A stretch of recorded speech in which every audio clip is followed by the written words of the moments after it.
our general well-being, and especially mental health. Like I said, these constitute determinants to our general well-being and mental health. And then finally, I want to pick on, among the few I'm going to talk to you about, which I cannot exhaust, is inequality to access to health services. And in the case of today, we are looking at inequality in access to mental health service. Is mental health service in parity with other health conditions in Nigeria today? We know that we'll be able to find possibility of inequality in terms of parity of mental health to physical health in this country today. Specifically, we want to look at mental health services that relate to mental health promotion, mental illness prevention, mental illness intervention and rehabilitation of people who suffer from such conditions. We also want to look at the effect of inequality on mental health awareness in terms of mental health programs, availability of mental health services to enable us to be able to uptake such mental health services. And then finally, we look at the inequality regarding mental health governance of a society. In Nigeria today, when we talk about mental health governance, we are looking at national policy and national legislation of mental health. And this brings us to the matter of Nigerian National Mental Health Bill.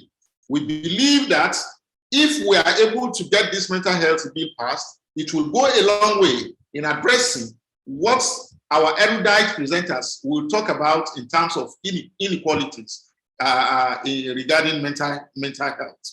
So finally, I want to now let us look at the burden of mental illness itself as an agent of inequality.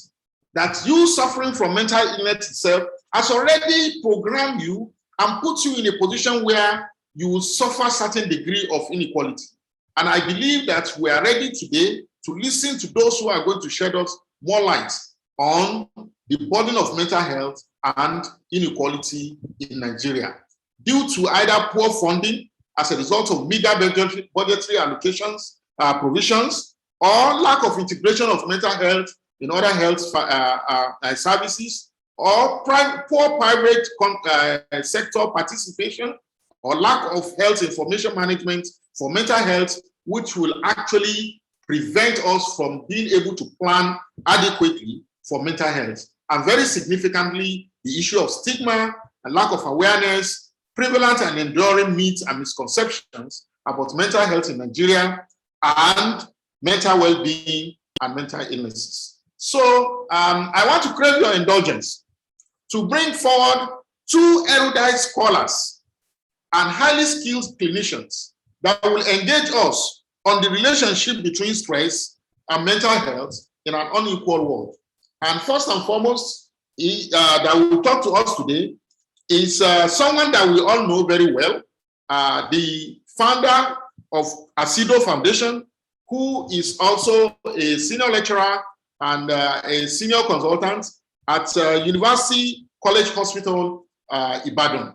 Dr. Jibril Abdulmalik is here to do justice to stress and mental health in an unequal world. After that, we will introduce the next speaker to you.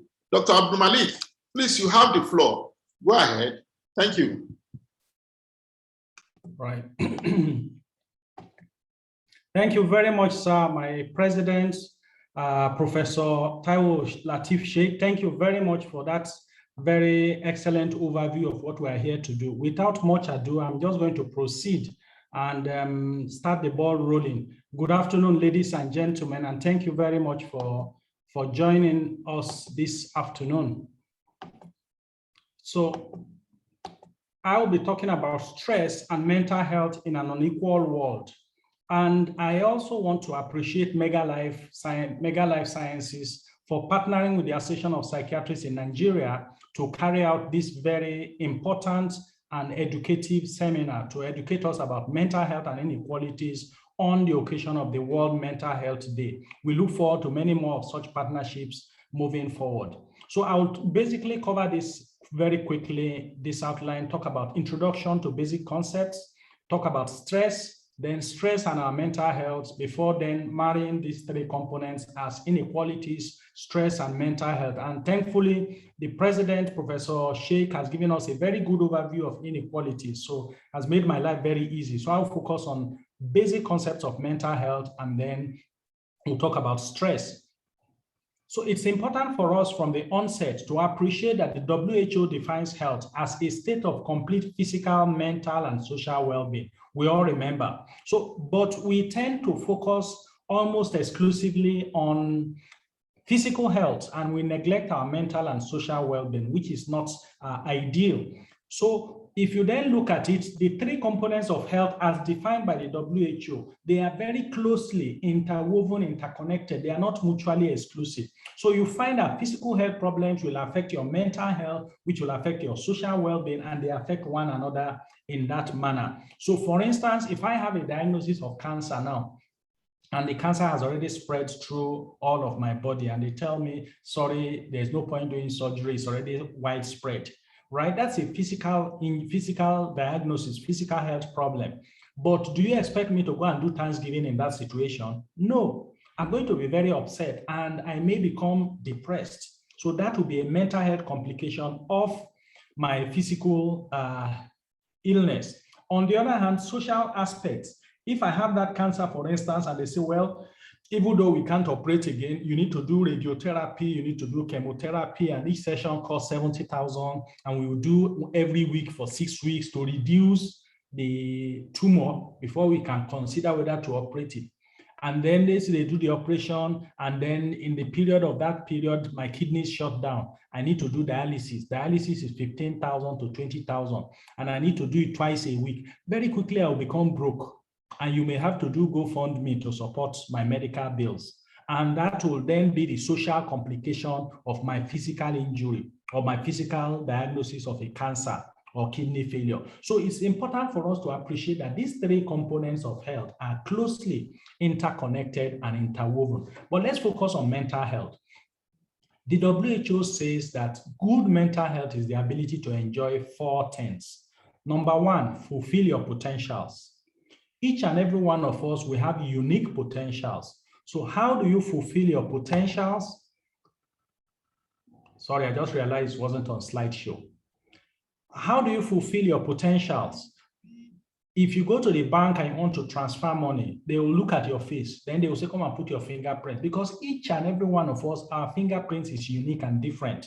Right? Unique and different from it. So we are all unique and different. So how you fulfill your potentials depends on your enjoying good mental health. The second attribute of good mental health is the ability to cope with the normal stress of day-to-day life.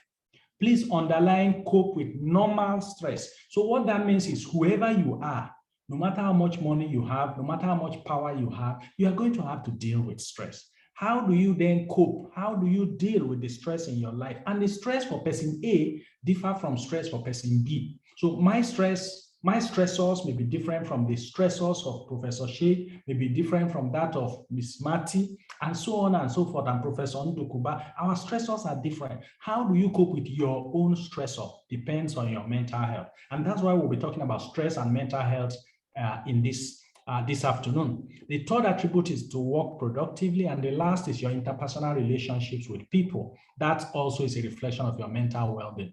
So how does the brain work? Very quickly, I'm covering this basic concept because they are fundamental to our understanding of the discussion this afternoon. It's important to appreciate that our brain controls everything we do. Our thinking, our behavior, intelligence, memory, mood, everything we do is controlled by our brain. And that brain works in 2 ways, uses chemicals and uses electricity.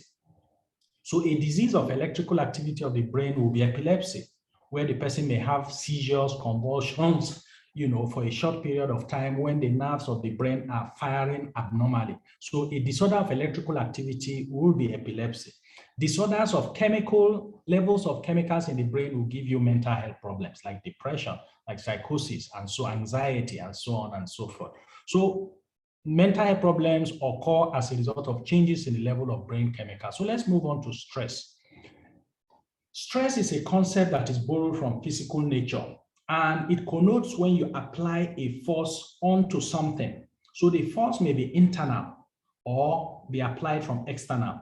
Okay, so it's important for us to appreciate that origin. So when we talk about human relationships and our functions, stress connotes situations where individuals are subjected to forces that places them under pressure. And we should be clear that stress by itself is not a bad thing.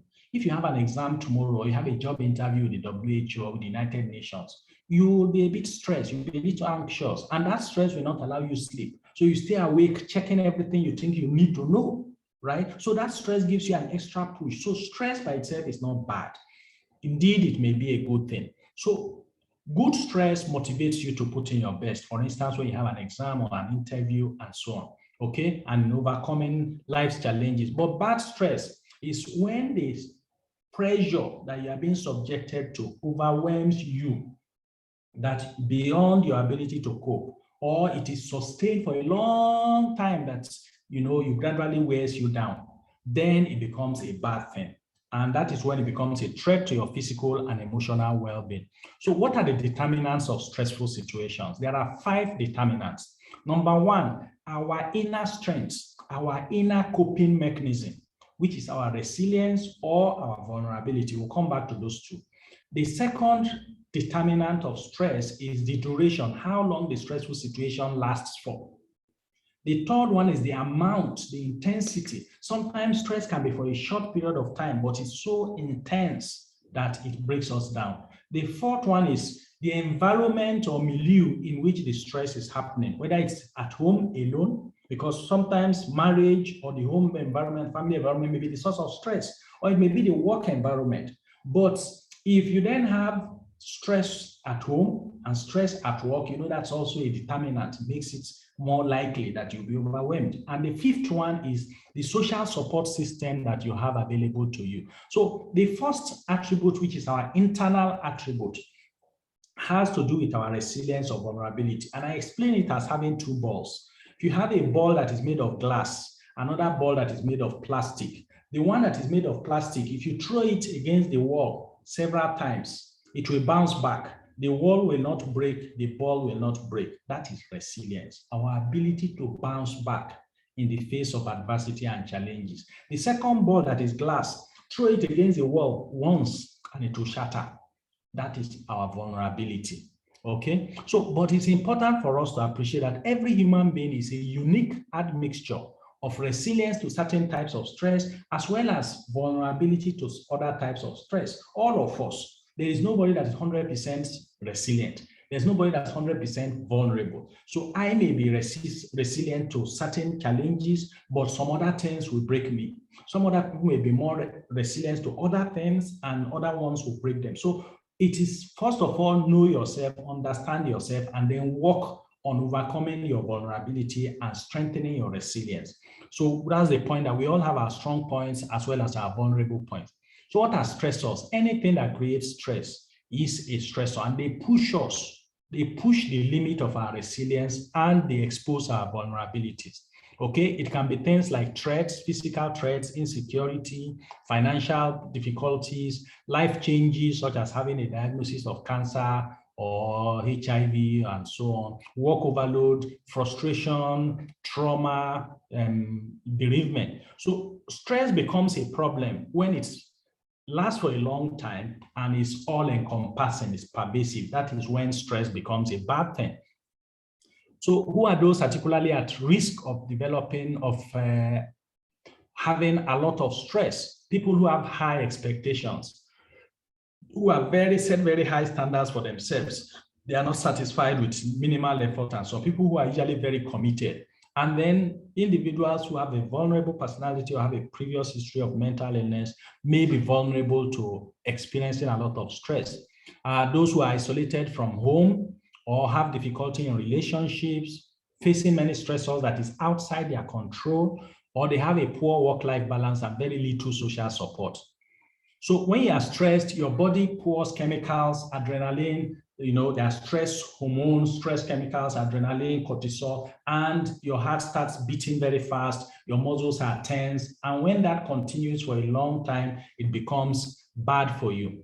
So I've explained this. Let me move very quickly. So in the short term, when you have this stress reaction, it is helpful because it helps you overcome danger. But it is when it continues for a long time that these stress chemicals are pouring and making you on hyper alert continuously. That is when it becomes bad and it damages your health, physical as well as mental. So symptoms of stress: trouble concentrating, headache, anxiety, anger, stomach problems, fatigue, reduced libido, muscle tension, apathy, and so on. So the mental health effects of stress, very quickly: memory problems, difficulty making decisions, inability to concentrate, seeing only the negative side of things, being very moody, irritable, hypersensitive, difficulties managing your anger. Some may become depressed, may sleep very poorly, and socially withdraw and become isolated. And some people turn to drugs and alcohol when they are stressed. And all of these are mental health effects which further damage your emotional well-being. Physical, we are all familiar with this, so I won't waste time: headache, digestive problems, and so on. So long-term consequences of chronic stress: physical, it damages your immunity. Your immune system comes down. It may give you high blood pressure, cardiac diseases, as well as ulcers. Mental health problems: anxiety, depression, drug abuse, as well as suicidal behaviors when stress goes on for a long time. So remember that every aspect, health, is a composite of the three components: physical, mental, and social. So that's why we are talking about physical complications, mental complications, because they are all sort of interwoven and interdependent. So what is the relationship between inequalities, stress, and mental health? Inequalities such as ignorance and lack of awareness.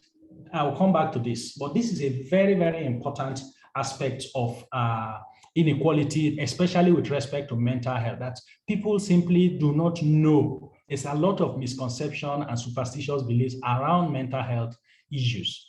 Poverty, lack of access to basic food, shelter, and safety. All of these things are critical to emotional well-being. Okay, unemployment, lack of opportunities for economic growth. When you have all of this, it's a stressor, huge stressor, and these are inequalities. So all of these inequalities increase the amount of stress you are exposed to. And when those stressors are plenty and continue for a long time, it damages your mental health. So that's the tripartite relationship between inequalities, stress, and mental health. So again, inequality, gender inequalities, inequalities in terms of access to mental health care. Our president has mentioned some of these previously. So sustained stress levels significantly impacts on our mental well-being. So let's look at ignorance and stigma. We know that there's a lot of ignorance and misconceptions around mental health issues, but the reality is that when we know better, we will do better. And so once upon a time in this same Nigeria, we were killing twins as evil children. Is that not so? Before a certain Mary Slessor, right? In parts of this country, we're killing twins as evil children. Before we understood genotype and sickle cell disease, we were talking of Obanje or Abiku, children that are evil and keep coming and dying and going and coming and tormenting their parents. But now we know genotype, we know that those parents have ASAS and they are having children with SS, and that's why those children are sickly, and that's why they die, because we couldn't treat what we didn't know. Now that we know, we can now have treatments and so on, and they are now surviving into adulthood and living normal lives like other people, even though they still have crises and painful crises and so on. So we are now left with mental health. And the hope of the Association of Psychiatrists of Nigeria and the ACEDO Foundation and all of us is that when we understand mental health issues better, we will also begin to do better. We will stop the shame, we'll stop the stigma, we'll stop the ignorance around mental health issues, so that we show empathy and understanding and support, and we encourage them to have the treatment they need so that they can get their lives back on track. So this is the triad of relationship between inequalities, leading to increased stress, which further damages our mental health, which further worsens the inequalities, and so on and so. So that's the triad of the relationship. So in conclusion, chronic stress damages our well-being, damages our physical well-being, damages our mental well-being, damages our social well-being. Work environments, family life, and everyday life can be stressors. Okay, and we need somebody to lean on. We need everybody to come around and support one another. Inequalities accentuate our stress levels. and negatively impact our mental. Remember the triad I spoke about. Inequalities increase your stress level increases, damages your mental health. So that's the triad. So what should we do? How do we manage our stress levels? Please stay tuned for Professor Ndukuba's session. Thank you very much for listening.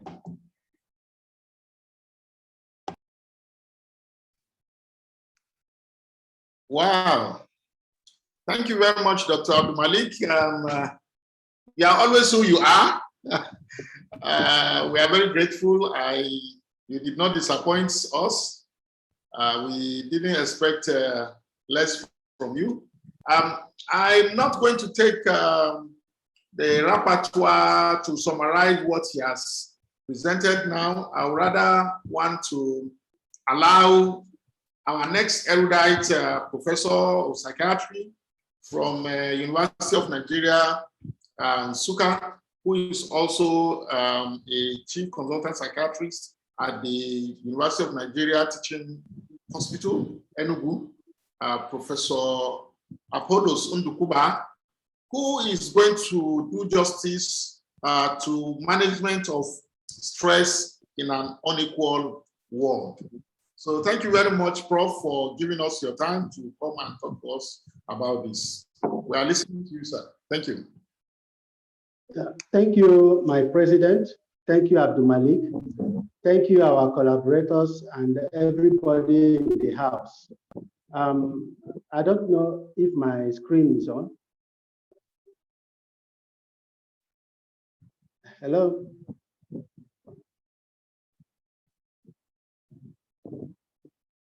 Matti, can we? Yes, sir, it's on, sir. You can start sharing. Okay. Or do you want me to share it from my side here? It's okay. I will appreciate that. Okay, sir. Okay. Then you can stop sharing so I can share. It's all right. Is that so? You can take over. Yeah. Okay. All right, sir. Yeah. So, Abdulmalik, thank you for your wonderful work in introducing us to what stress is. So, I'm going to take on the management of stress in an unequal world. I will adopt this outline, talking about why we need to manage stress, optimizing resilience, reducing exposure to stressors, and how we handle ongoing stress, and then conclude. I hope that at the end of that presentation, we'll be able to pick one or two things that will help us in managing our stress. So why do we need to manage stress? First of all, we can't cure stress. As Abdulmalik said, every one of us, irrespective of what side of the divide of this inequality we are, will experience stress. This stress, if not well handled, exposes us to a number of physical and psychological problems, which Abdulmalik has earlier mentioned. And stress can negatively affect our work, our relationships, and our health.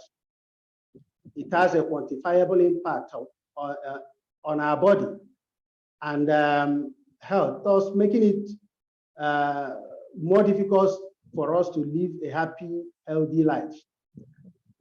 We cannot escape stress. And when we are able to manage stress, we eventually acquire skills that will help us to manage other stressful conditions. That means successful management of one level of stress equips us for other levels of stress.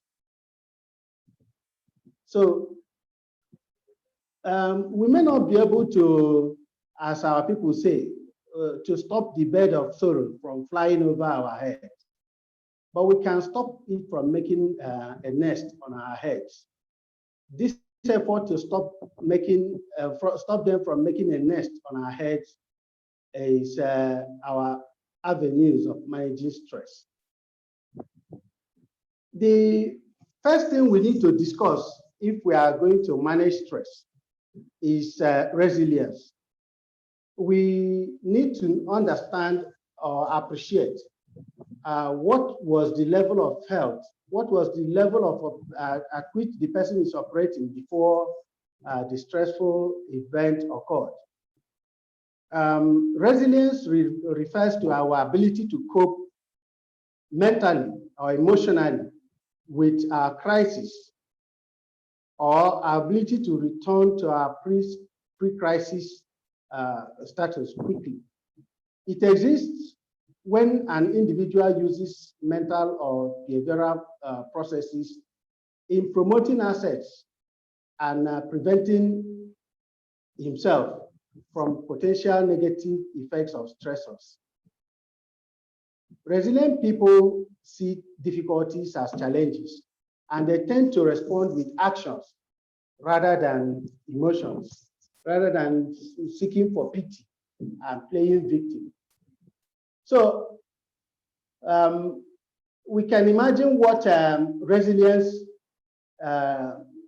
if what this life would have been if people like Thomas Edison gave up. Thomas Edison was said to have tried something for more than 1,000 times before he landed in success. And that success gave us electric bulb. And since that discovery, he has made over 1,000 discoveries to his credit. And none of them came easily. It came out of perseverance. So what are the attributes of resilient people? The resilient people, they recognize their own emotions and that of others.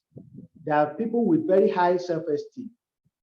They set goals with realistic expectations, and they adopt problem solving in dealing with their issues. They show willingness to overcome difficulties rather than to avoid responsibilities.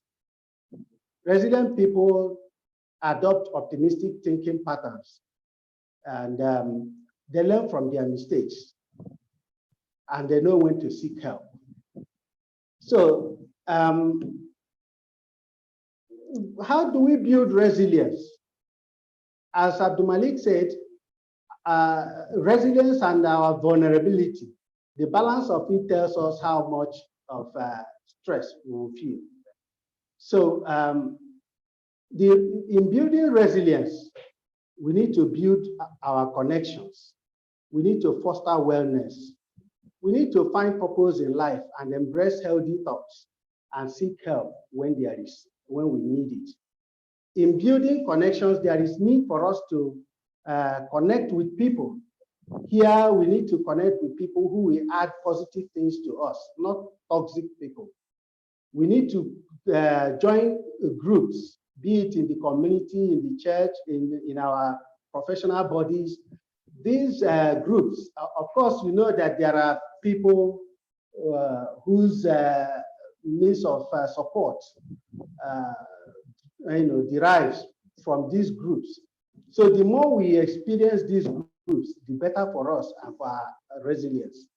Talking about fostering wellness, we need to take care of our body, like our sleep. We are entitled to about 8 hours of sleep. We should make that sleep, we should maximize it and have good quality sleep.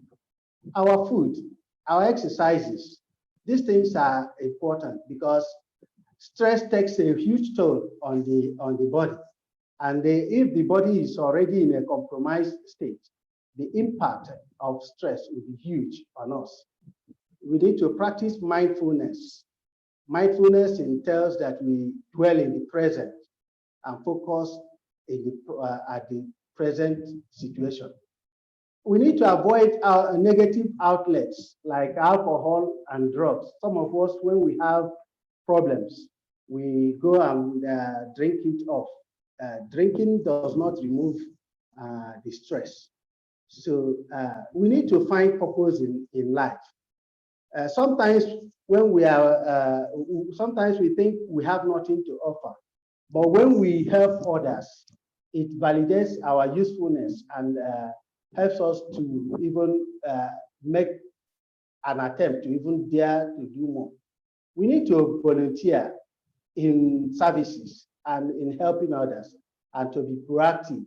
We need to actually look out for opportunities for self-discovery. Yes, we may be doctors, but there may be other places that we can find expression.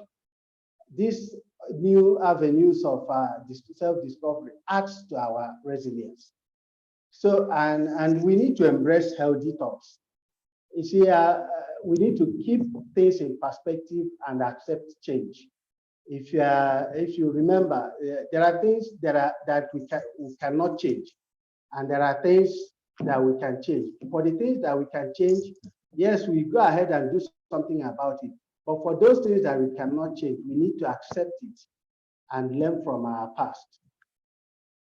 Now, when stress eventually strikes, when we are exposed to stressors, how do we reduce it? Because no matter how resilient we are still going to face stress. So when stress occurs, there are these 4 A's that we'll use to reduce the impact of the stress. The first A is to avoid, of course, the sources of stress. The second A is to alter the nature of that stressor. And the third one is to accept the stressors, to accept things as they are. And the last one is to adapt to the stressors. So talking about avoiding, we need to avoid unnecessary stressors. In avoiding unnecessary stressors, we need to take control of our environment. Sometimes we yield our space, personal and social space, to others who use it, who manipulate us and put us under stress to their own advantage. We need to take control of our environment, our social situations, so as to be able to control our levels of stress. We need to learn to say no in a way that that it does not put us under pressure. It's not easy to say no in such a manner that you will hurt the other person, yet you will not put yourself under unnecessary pressure. We need to prioritize and know the difference between what is important and what is urgent. Sometimes we misplace these things and we do, and it puts us under unnecessary stress.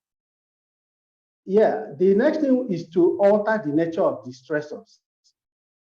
In altering the nature of the stressors, sometimes we may find it useful to respectfully ask others to change the way they behave towards us.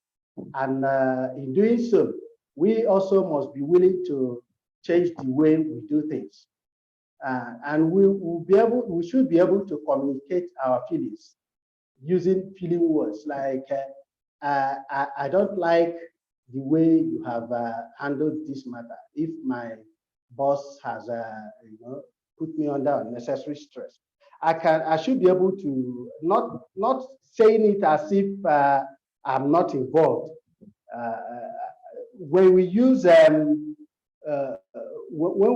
feeling words, it helps us to put it in perspective the way we are feeling, and we should make effort to manage our time. Sometimes, especially here in Africa, we mismanage our time, and we need to state limits from beginning. For instance, an employee should be able to tell his employer or his superior that I cannot stay in the office for whatever reason beyond 4 o'clock. And if it is known that that is his routine, it will help him to, to escape certain stressors that will arise from not setting these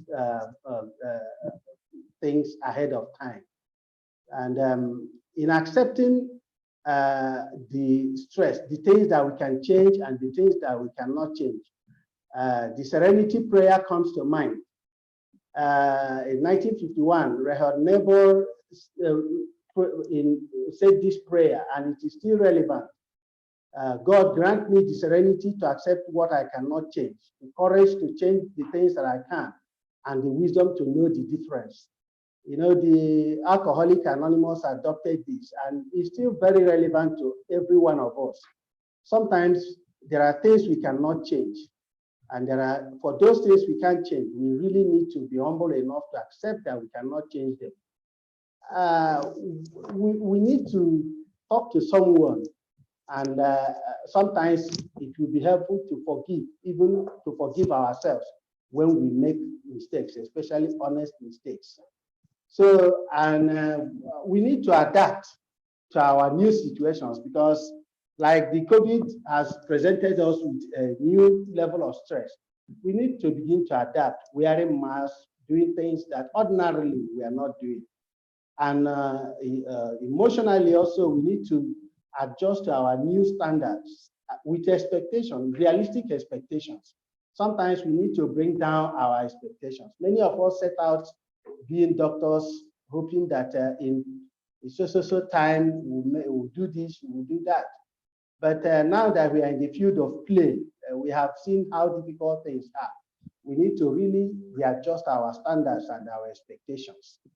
Sometimes we need to, of course, when we're under stress, we need to know that these thoughts keep coming and disturbing us, preventing us from focusing on more realistic and fruitful things. Sometimes it might be useful to practice thought stopping. Thought stopping are simple techniques we use to, stop our mind from wandering too far away from us. Something as simple as a rubber band on your hand. When your mind is wandering too far away, you can snap it and bring your mind back to the present and the realities. Yeah, sometimes we need to reframe the issue and see things from a different perspective.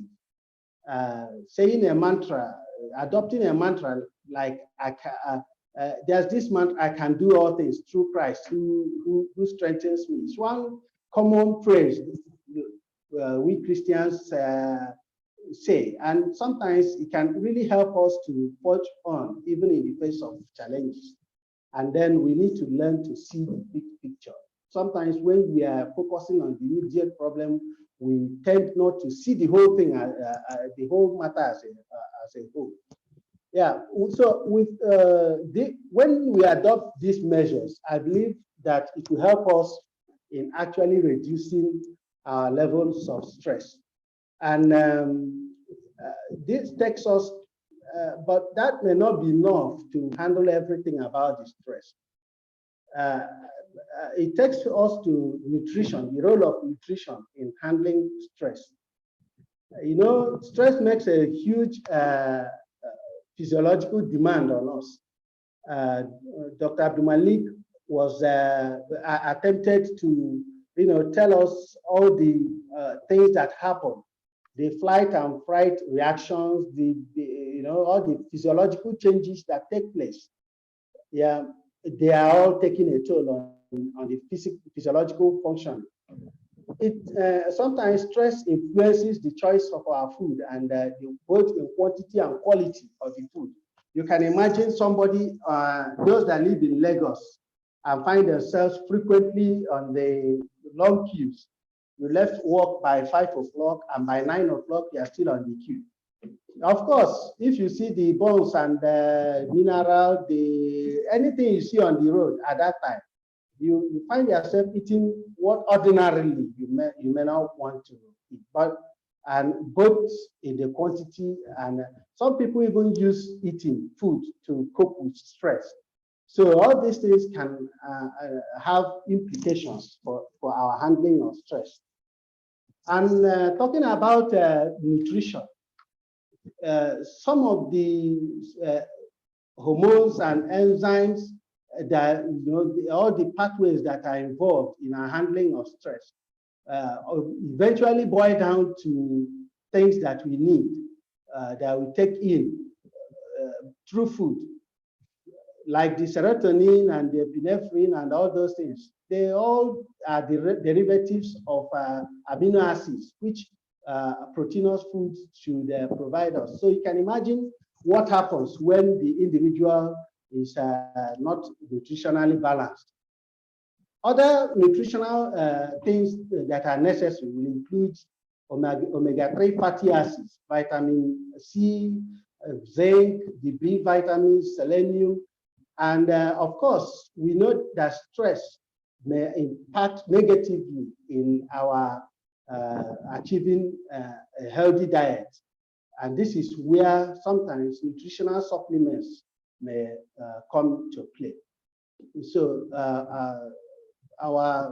we need to recognize that people under stress may opt for comfort food and may use food to cope, thus placing more demands on the cofactors that may be in short supply ab initio.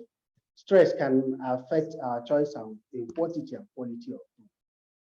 Okay, so this is just trying to tell how serotonin and all the other things, contribute in our well-being.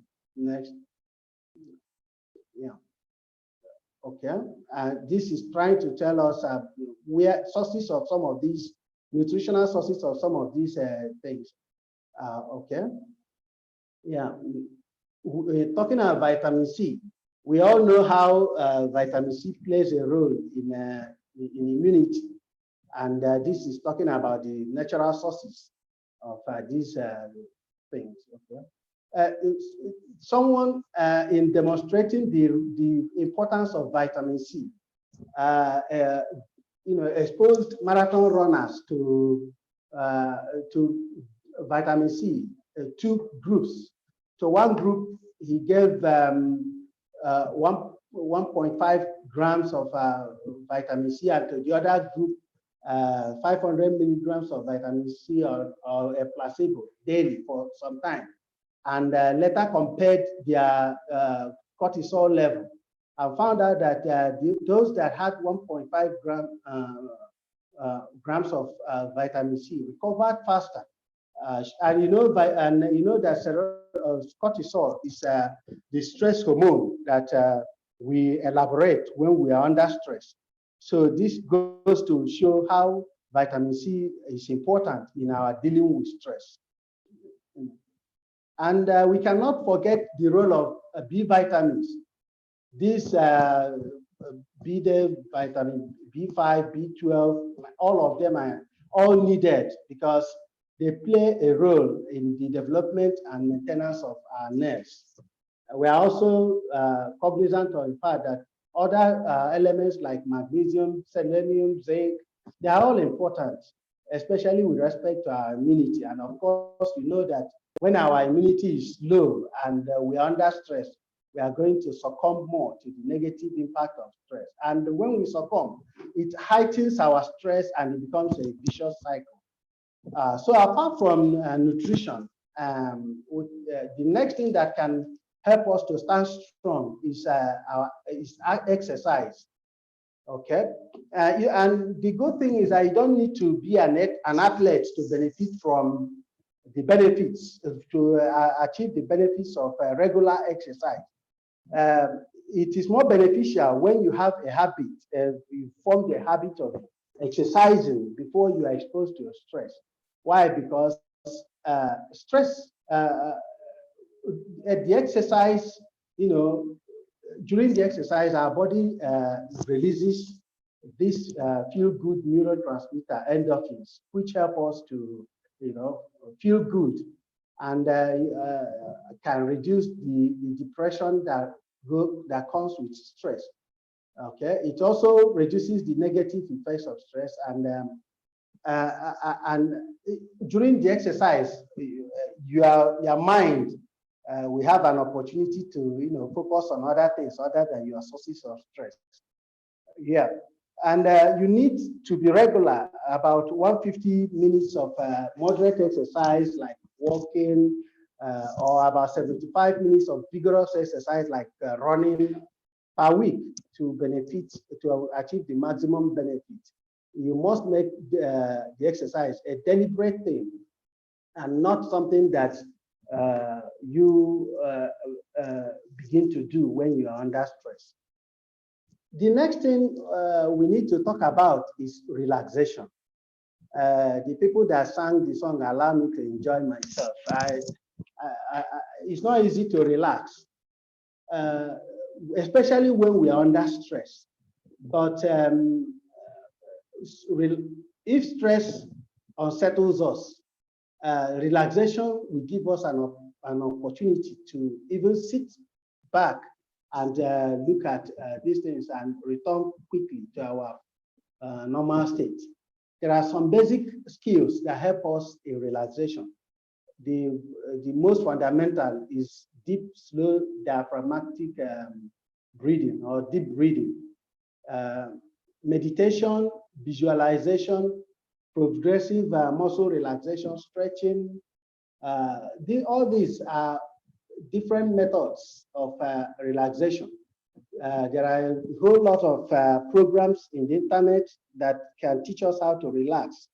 There's this program, this app, Calm, and so many of them that can help us to relax. But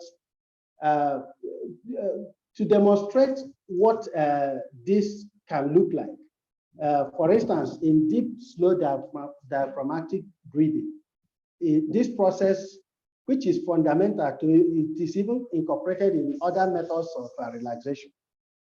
Involves you sitting in a comfortable place or even lying down, closing your eyes and then breathing in through your nostrils, focusing on the breathing, and while you are breathing in and out slowly, visualizing the breath as it goes in and out. And you breathe as deeply as is comfortable. Some say you put your one hand or one palm on your abdomen and the other one on the chest. And as you are breathing in, you should see that the hand on the abdomen rises above the one on the chest. The essence of it is to open up the lungs, the lower zones of the lungs, because most times when we are under stress, and even naturally, we tend to breathe fast and shallowly, and it does not allow air, to get really into our lungs. But when we do this deep breathing, it drags in more oxygen, and of course, more oxygen will be pumped through our bodies. And even with doing all this, we may still be having stress. And if it continues, stress management counseling becomes important. In stress management counseling, it affords us an opportunity to explore and the underlying causes of stress. At this point, we need help. We need a therapist. We need an expert to help us to go through this. And this process can help us to really understand where our stressors are coming in from. Sometimes when we are in stress, we may not be able to think clearly. So this counseling process can help us. So in conclusion, a good number of these measures can be applied even in resource-poor settings and disadvantaged settings like ours. We must first of all recognize stress in ourselves, and in doing so, we need to be sensitive to ourselves and recognize when we are under stress and begin to do something to cope with our stress. So these are some common tips that we need to adopt to cope with stress. Thank you very much.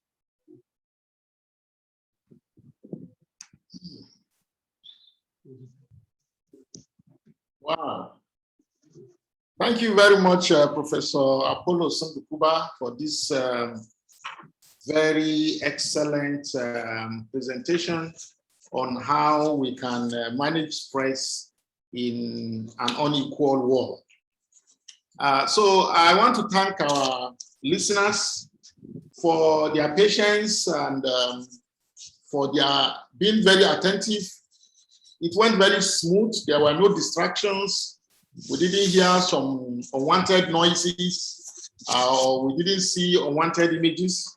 Everything went very smoothly. So we thank our listeners for maintaining the ground rules. So before we open it to questions and answers and further discussions, I would like to just briefly summarize what our erudite presenters have given us so far. We started with an introduction to mental health in an unequal world. And we went on to look at the role of the relationship between stress and mental health in an unequal world.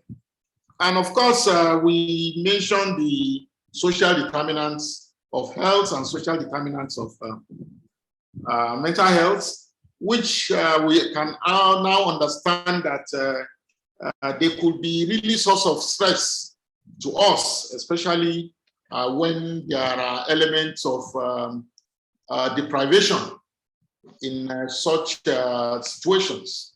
So Professor Abdulmalik started by giving us the definition of mental health. He went straight to the WHO definition of mental health and rolled from our ability to fulfill our potentials to contribution to development of our community and in between. And he went on to also talk about the working of the brain. And that is quite biological and something that we can demonstrate in the lab. And that the working of the brain is based on certain chemicals. And when we have alterations in those chemicals negatively, it can also negatively impact our brain. I think this is very important in addressing some of the myths and misconceptions about the working of the brain. We should be able to see the working of the brain as the working of the kidney and working of the liver and other organs of the body. And then he went on to give us the definition of stress and broke it down into pieces of is and was to tell us that stress is all about individual working under pressure. And that it is not all the time that stress could be negative, and sometimes stress could be quite good. And it puts us it brings the best out of us in normal circumstances. However, when stress becomes negative, it becomes bad, it's when the demand exceeds what our body can give. It demands the productivity of our body. Then the body starts complaining, and that is what is meant by stress. And it could also be as a result of prolonged exposure to such demand. When the demand is too long than expected, the body expects such demand to have a break, and the break is not coming. Then that will also be regarded as a stress. And then he went on to talk about determinants of stress and gave us the definition of vulnerability and resilience, what vulnerability means and what resilience means. And that gave us a better understanding of what we mean by either bouncing back or cracking when we are exposed to stress. And then he listed various stressors, and he said these are factors that can create stress, and said things about the people that are at risk. And many of such people are sitting among us, people that we consider to be of very high standard, that are committed to what they are doing. Such people are really vulnerable. And that when you are away from social support, away from pillars that will support you, will also make you highly vulnerable. And then he talked to us about the processes of stress, how stress occur and how the body responds, both in terms of physiological response, mental health and emotional response to those stressors, how it can actually give birth to stress. And then he gave us a long list of symptoms of stress: physical, emotional, mental health symptoms of stress, which I'm sure is going to be shared for you. And then he went on to talk to us about the inequalities that can lead to to stress,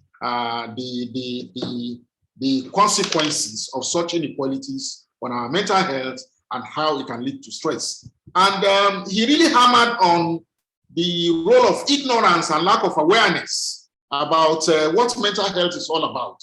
And people suffer from this, and it exposes them to stress and may not allow them to understand what could constitute stress to them.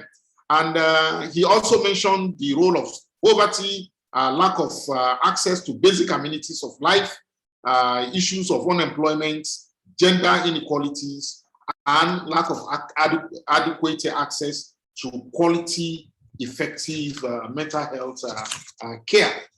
And then he also mentioned the issue of stigma, how stigma can go on to deprive us of factors that will enhance our resilience and prevent our vulnerability to stress. And he used some day-to-day things as examples to stick to ignorance and stigma.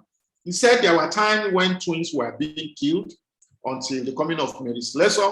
He also said there were times when sickle cell disease was considered, patients are considered as being Obanje or Abiku, and that today it is mental health that is suffering this, and we are looking forward to how we can get out of this. So he gave us a triad of inequality, stress, and mental health, which gave us a clearer understanding of the relationship between stress and mental health in a situation of unequal world.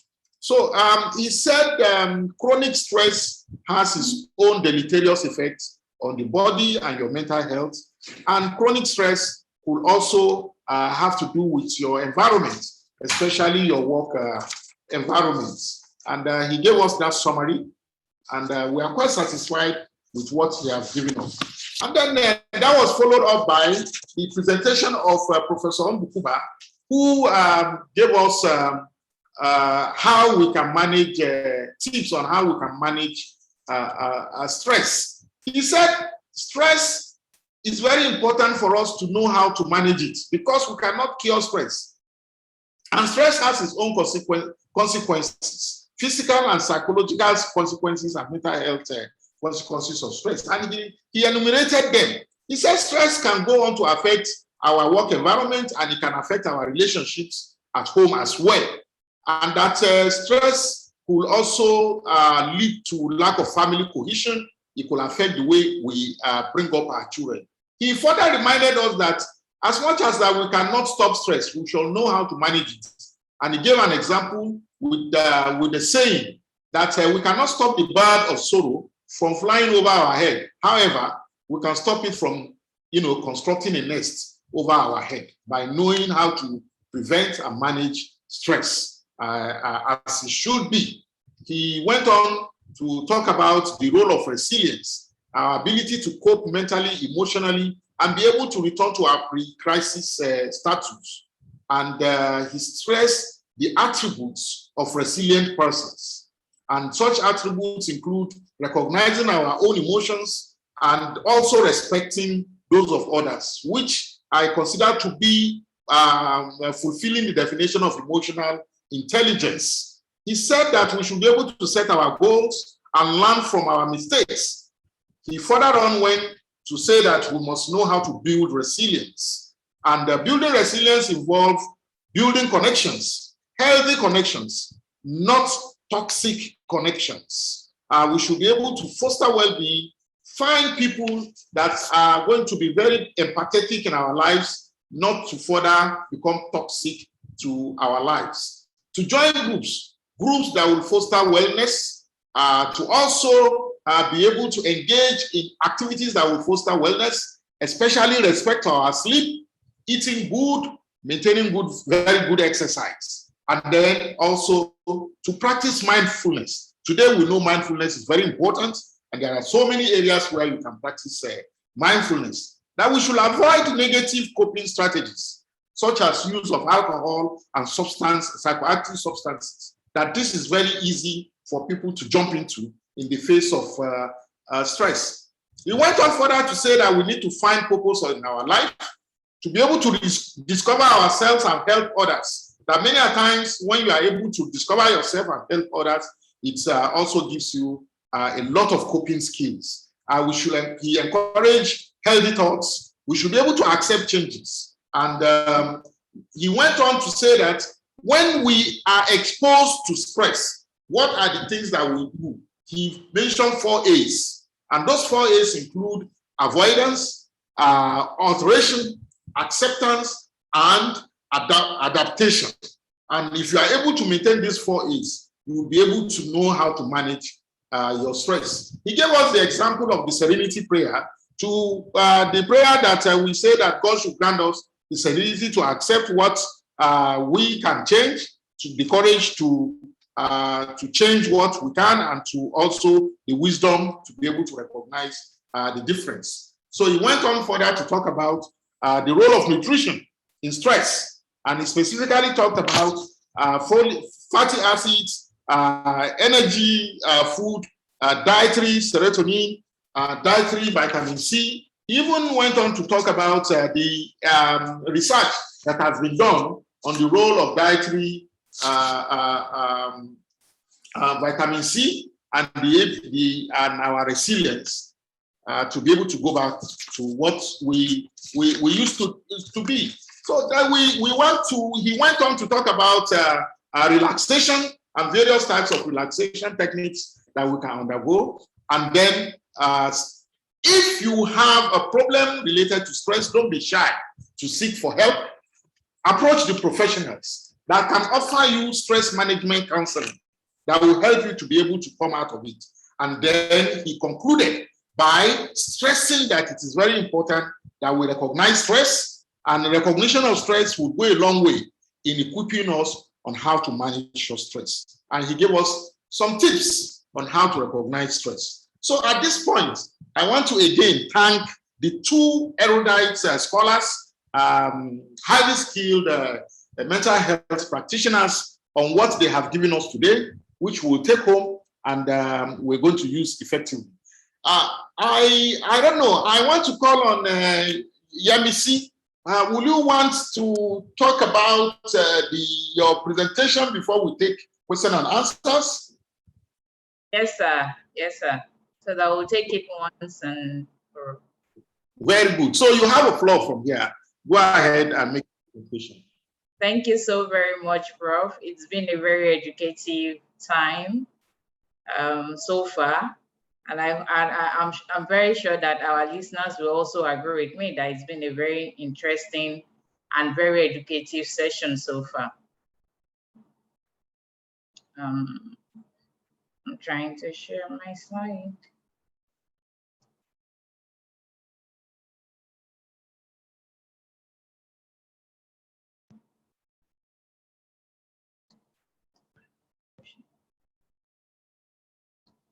Okay.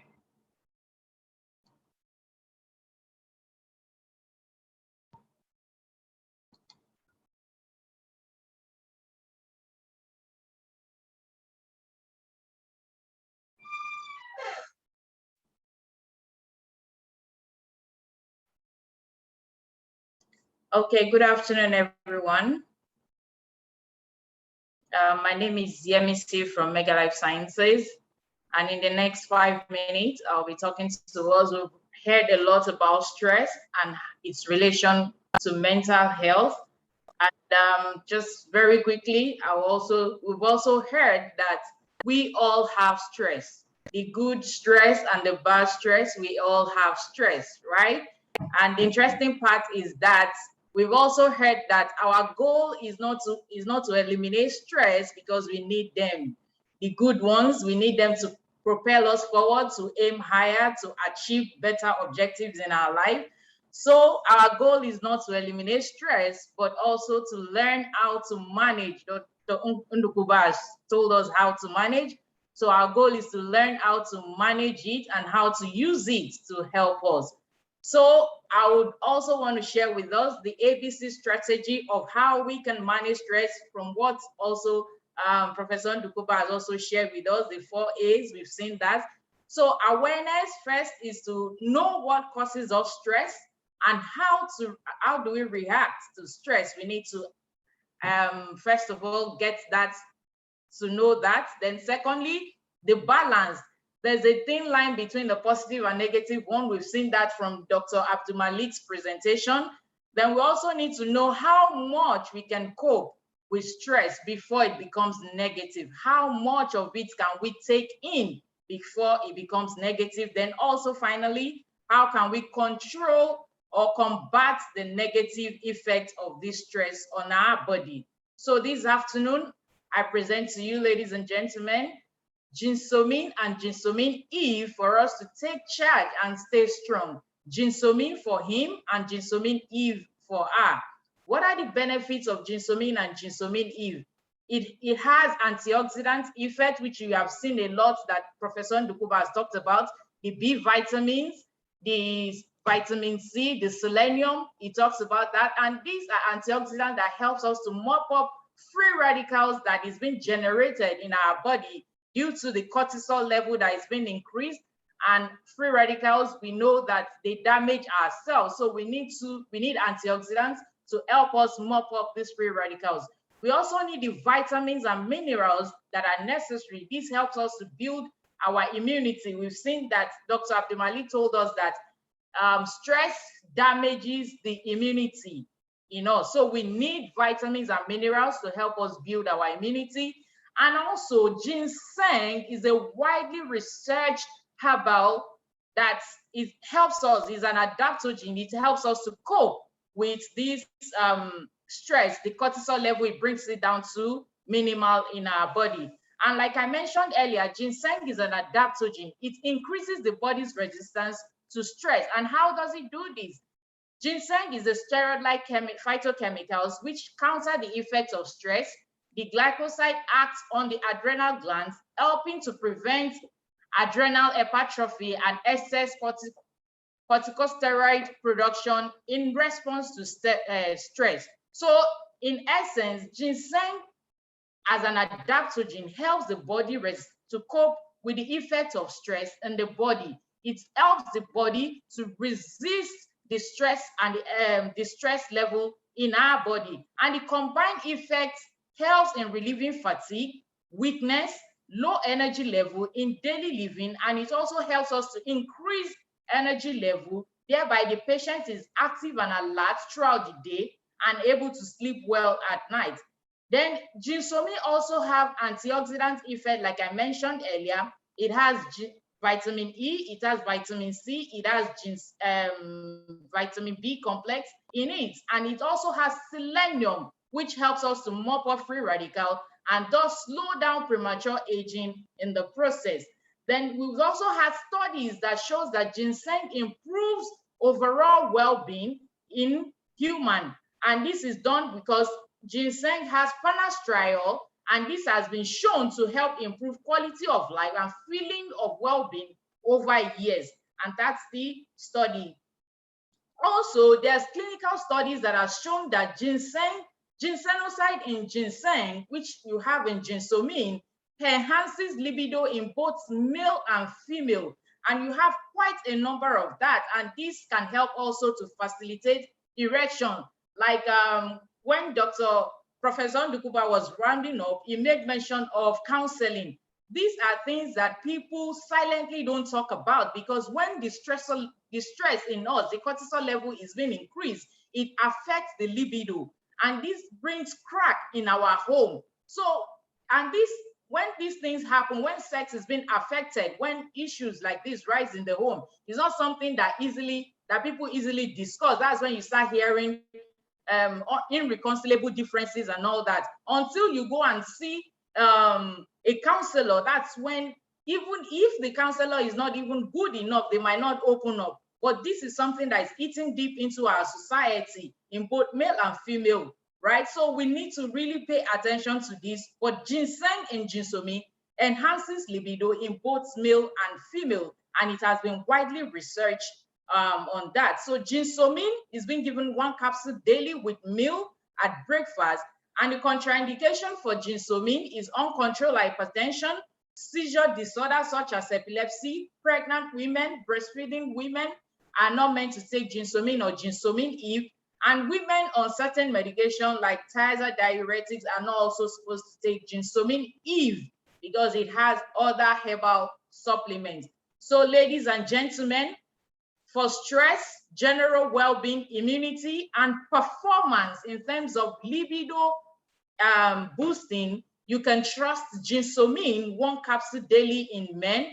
And to nurture and protect the health and beauty of a woman, you can trust Ginsomin Eve for your women, 1 capsule daily at breakfast.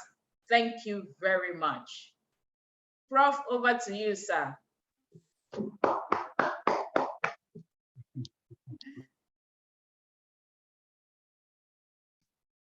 Hello? Yes, sir, we can hear you. Thank you very much.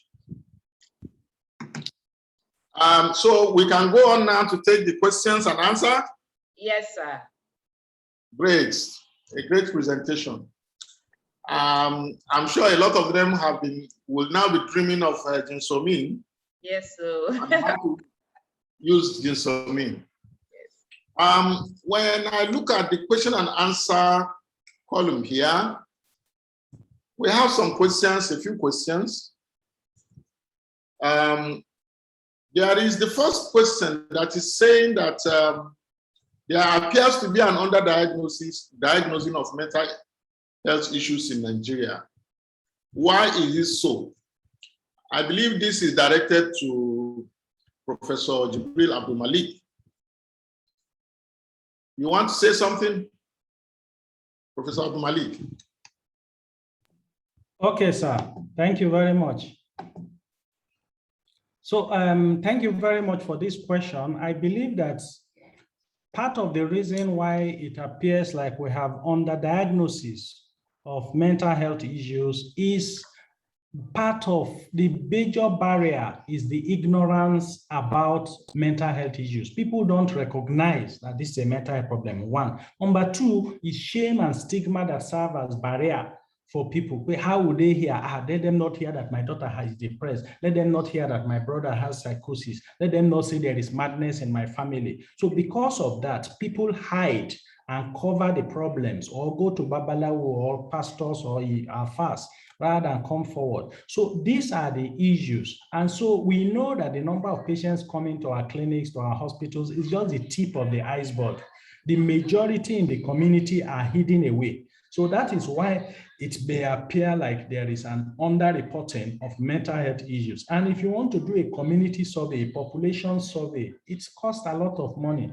Even if you want to do it in one state alone, you know the number of research assistants you will have to cover 3 senatorial districts. Even if you select 1 local government in each senatorial district and you want to do a population house-to-house survey, the number of people you will need as research assistants, you will need maybe 40 per local government. So you have like 120. How much are you going to pay them? How many days are they going to? So we don't have this data because the government is not funding research, and international organizations only fund research that is in line with their own research agenda. So, and this is also an opportunity for me on behalf of APN, even though the president didn't send me, but I don't think he would disagree, that Mega Life Sciences and other pharmaceutical companies in other parts of the world fund research. But in our environment here, we have very minimal to no funding for research from pharmaceutical companies and other corporate organizations, because that will enable us get more population-based surveys and facts and figures that we can use for planning and for effective implementation. So those are my opinions, Mr. President. Thank you, sir. Thank you very much, Professor Abdulmalik. The next question is also for another anonymous attendee, and the question goes to Professor Abdulmalik and Professor Lateef Sheikh. If ignorance is an issue in mental health, is there any plan for public awareness, education, or advocacy by the association? I think I'll still surrender this question to Professor Abdulmalik. Right, thank you very much, sir, my president. I will say that For the Association of Psychiatrists of Nigeria, we are doing a lot of advocacy and awareness creation, such as opportunities like this, partnering with organizations, and so on. And every opportunity we need, we use that platform. I know our president in the past 2 or 3 weeks has been on several programs in Lagos, chairing ceremonies, participating as much as we can, advocacy for the mental health bill, trying to create awareness. We are doing our best, and some of us, at least there are 2 psychiatrists, Dr. In Osun State, I've forgotten his name. He writes a weekly column for the Nigerian Punch for several years now. I also write a weekly column for the Nigerian Tribune every Thursday since 2016, when we frequently appear on radio, TV, and every media platform to create awareness and talk about the message of mental health awareness, fighting stigma, encouraging people to come forward and seek the treatment they need. On my part also, and some of us, we also have other organizations like the Suicide Research Prevention Initiative, which is based in Lagos, but is partnered by the Association of Psychiatrists in Nigeria. And all of us across the country are part of that initiative to respond to emergency cases of suicide prevention.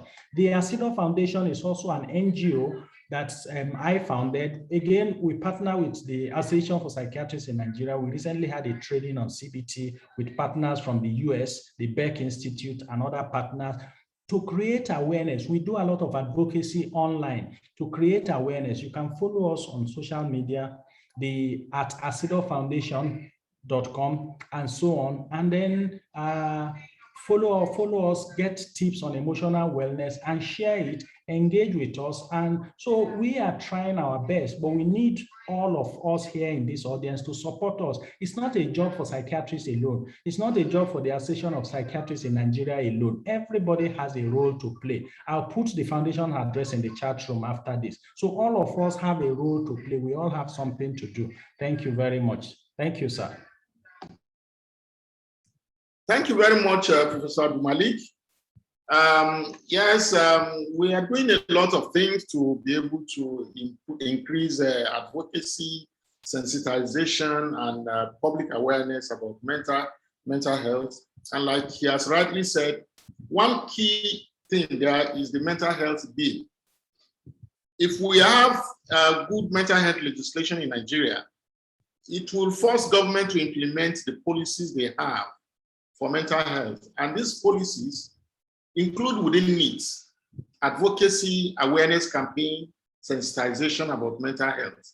It will force government to fund what Dr. Malik just said about research. Because we have government that has promised it will do, but it's not able to do because there is no law that will enforce government to do it. So we want everybody to support that. Then we have another comment, which is an anonymous attendee, who says that this is just a comment, sir. Nigerians must be very resilient people based on the issues we have to deal with to survive. I think Professor Ndukuba will be able to add more to this, that Nigerians are really faced with undaunted, stressors, and that Nigerians are really resilient. Professor Ndukuba, you want to say something about Nigerian resiliency in the face of the social determinants that we are facing? Yeah, thank you, my president. Actually, it is difficult for us to really say Nigerians are very resilient because, as Abdulmalik said, data is an issue, data that we can rely on. Even though with the economic and social hardships around, one would expect that everywhere the Nigerian streets would be, littered with mentally ill people. But mental illness is a spectrum. There are people that have mild forms of mental illness and severe mental illnesses. It's not only about resilience and the socioeconomic hardship. It's also our vulnerabilities, which includes our biological, endowments and things like that. our upbringing, a lot of factors determine whether somebody breaks down mentally when he's faced with it. But then we are also talking about low patronage of mental health services by our people. If you go to the prayer houses in our communities, in every nook and cranny, you'll be marveled with the number of people, receiving care in those areas. So it is really difficult for me to say that our people are really, resilient. Yeah, thank you, my president. Thank you, Prof. You are very right. People actually, one of the misconceptions about mental health and mental well-being is that people assume that when you are ill, you are maintaining a discrete position of sickness, and is far away from a position of when you are well, which is another distinct position, and that people who are sick are not likely to be sick. Well, people who are well are not likely to be sick. These are the misconceptions and about mental health, your mental well-being, and your mental illness. We do know that those positions are not discrete and they are not clearly demarcated, being well and being sick. We know that we all oscillate in between sickness and wellness. Sometimes we will have some discomfort. Sometimes we will experience distress. And when we have social support, we are able to do a lot of things that Professor Abdulmalik and Professor Ndukuba has said. We may be able to bounce back from our discomfort position, our position of distress, and continue to manage with our day-to-day lives. We have good support of nutrition, and we are able to do some exercise. We are able to deal with certain social things. We're able to bounce back from discomfort and distress and continue with our lives. Or we keep struggling with day-to-day challenges of life. Or if we don't manage it well, then we dip into syndromic illness that will require treatment, that we may have to lie on the hospital bed. So it's we are all fluctuating, oscillating between these two poles. And it's important that we understand that you don't have to be on the hospital bed to be able to know that you are not enjoying optimum mental well-being. So yes, it's not about resilience alone. There are so many other factors that are in there. And we still thank God that we are able to move on despite all the changes that are happening in Nigeria. Then let me move on to another one here, who is saying that this is Dr. Mariam Omisori Bakari, that is it possible to feel the presence of our mental health physicians in secondary health institutions by way of Association of Psychiatrists in Nigeria design assessment tool? I want to further understand this very well.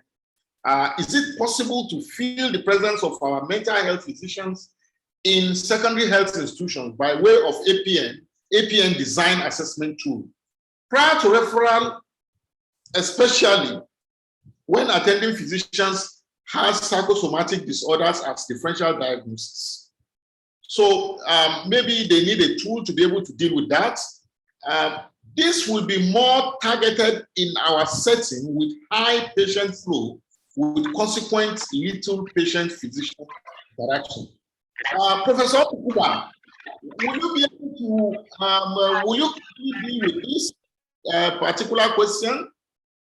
Yes, I think Dr. Mariam Omisore Bakari has her hand raised.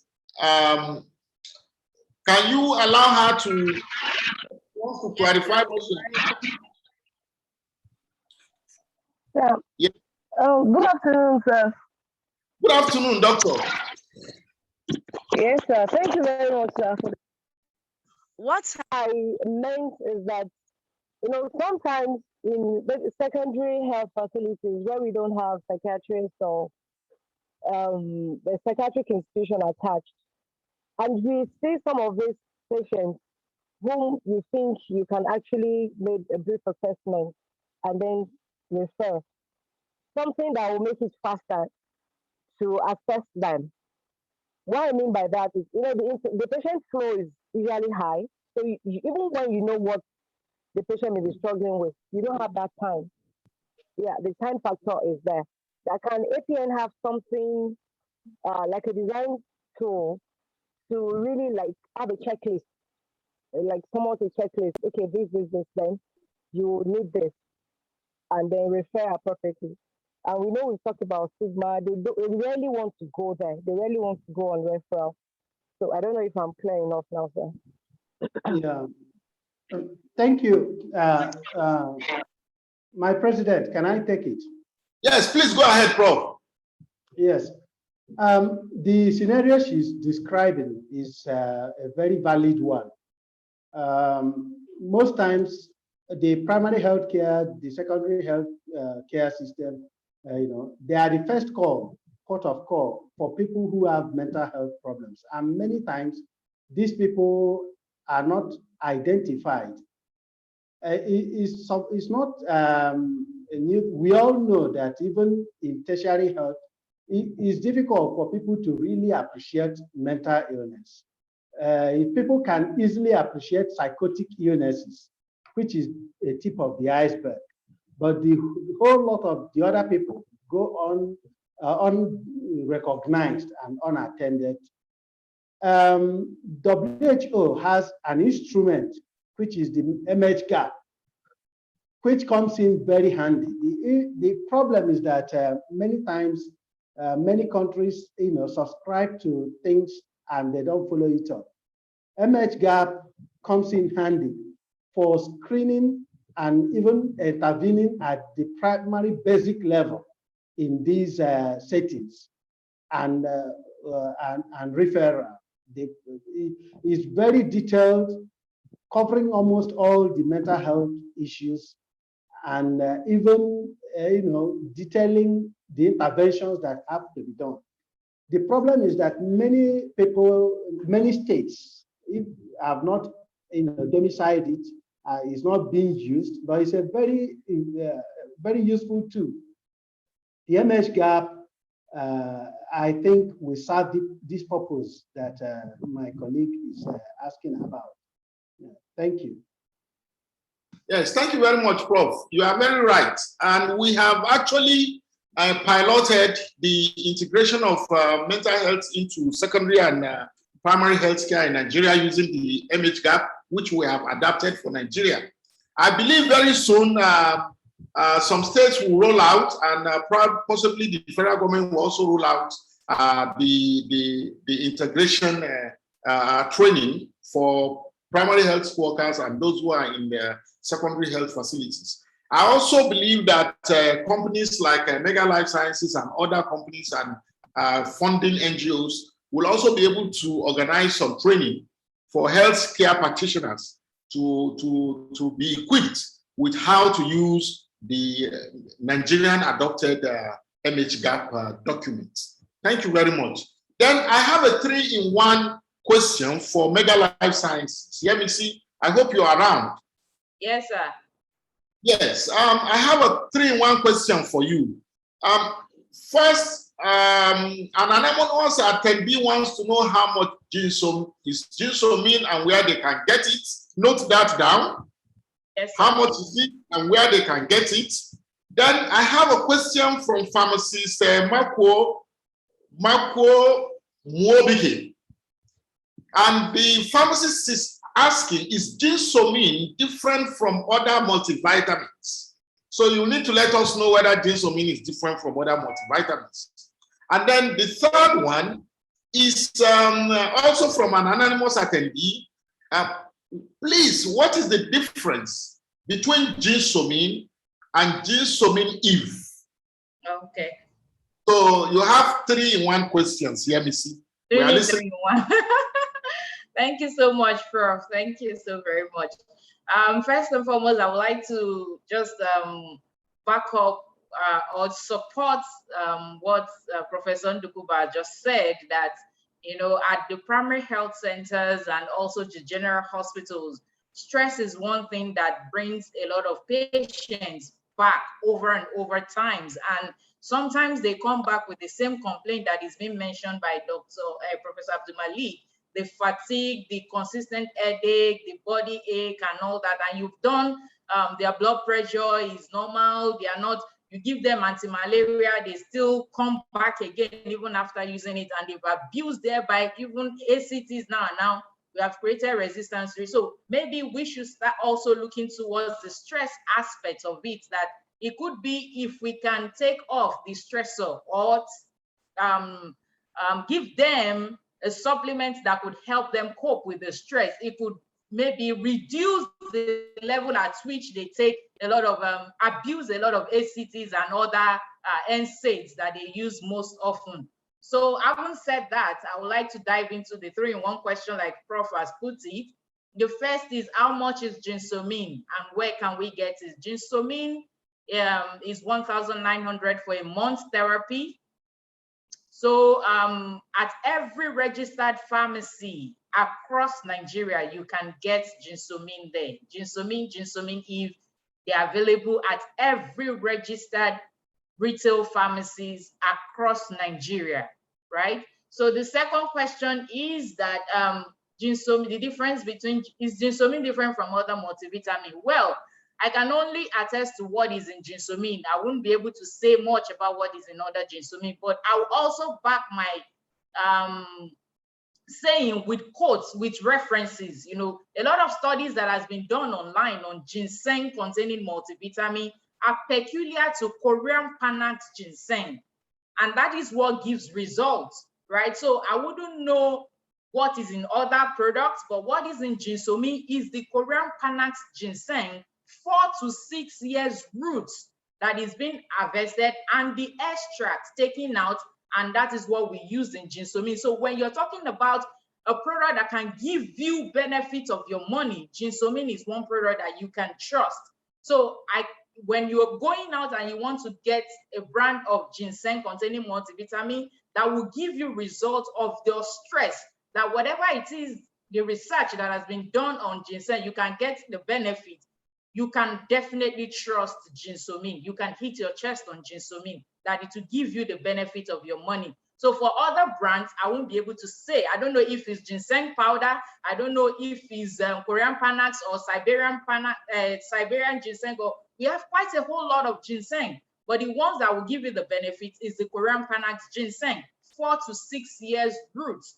And also, Ginsomin has selenium. So some multivitamin might not have selenium. They might have ginseng, they might not have selenium as well. And we've seen the benefit from what Professor Ndukuba has presented to us, the benefit of other vitamins and minerals in helping us to combat stress in our body, right?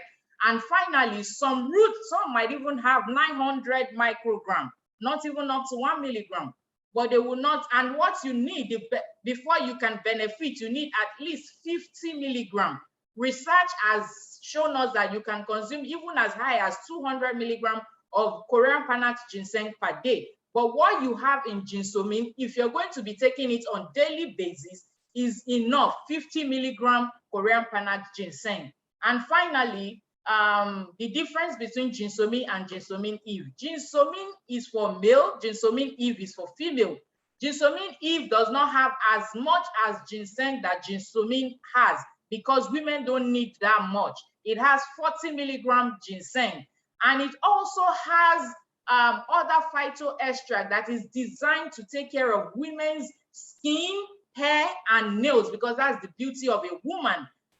Women, by the time you start walking around with your wife and she's looking older and people are asking, is that your mom or is that your elder sister? You know, men will feel irritated. So Ginsomin Eve is a comprehensive women's health formula. It has aloe vera, it has evening primrose oil, it has oxtail extract that will take care of the joints of women, because we know that as they age, they are predisposed to coming down with osteoarthritis. So by the time you start supplementing early enough to take care of the daily needs, right, and stress is not wearing you down, breaking down all your stress, you can be rest assured to live your life, you know, healthy enough.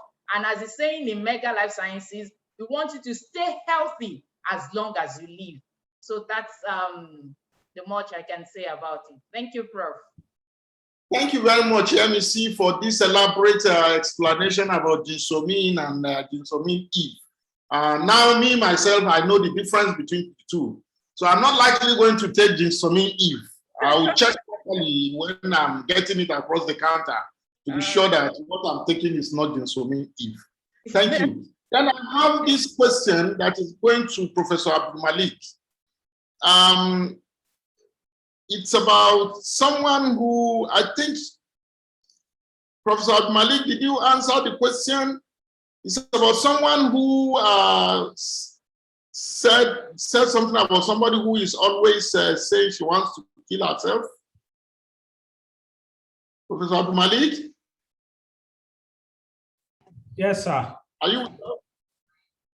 The question has disappeared.